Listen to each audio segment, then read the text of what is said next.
Welcome to what is likely to be the strangest semester many of us will ever experience.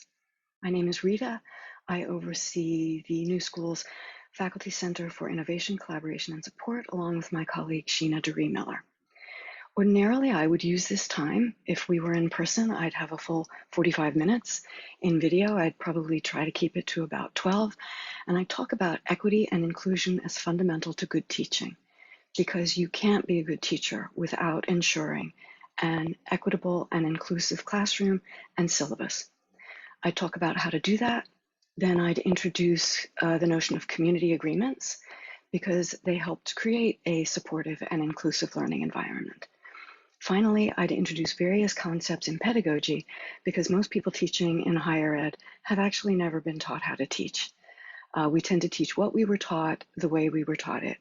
But we need to rethink that, especially now, in every way, for all the inequities that have been laid so starkly bare in the last 18 months. But I'm not going to say any of that. We've already shared or will be sharing with you information about the things that I just talked about, most especially in a compellingly titled document called New School Teaching Handout. It's about 10 pages, but packed with lots of useful information designed to encourage you to explore more on your own. We'll give it to you after our live session because it's the basis for the breakout sessions that form the bulk of our live program on August 27th. I also really want to highlight the Guide to Teaching and Learning, which is an excellent resource. Two things I really want to call to your attention are two particular tiles. When you go into the guide, you'll see 3 rows of 3 tiles each. One that I want to ask you to please review is labeled New School Resources. It's a list of student, faculty, campus resources. When you click into any of them, many of them will have 3 to 5 minute videos introducing whatever that office or service is, like student health services, student counseling services. How to printing. And it will point you to further information if you want to learn more. The idea is that it's there for you when you need something to be able to go in and say, what do I do? Where do I go? If you go there and you don't see something that you're looking for, please let us know. We're still working on it. We're still building it. But there's already a lot of information that will be helpful to you.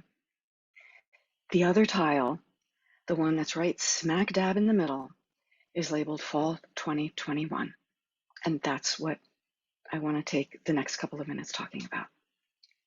In various settings in the last few weeks, we've said that we need to go into this semester with caring, mutual support, flexibility, respect, trust, and humility. We're all traumatized, and we're being re-traumatized every day.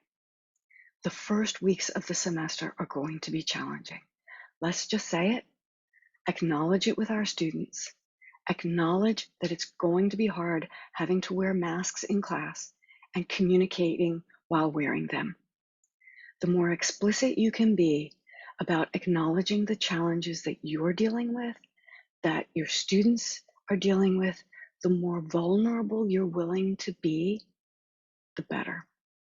In our live session on August 27th, we'll introduce or reintroduce some practices that will facilitate creating a supportive learning environment in which we can be authentic together.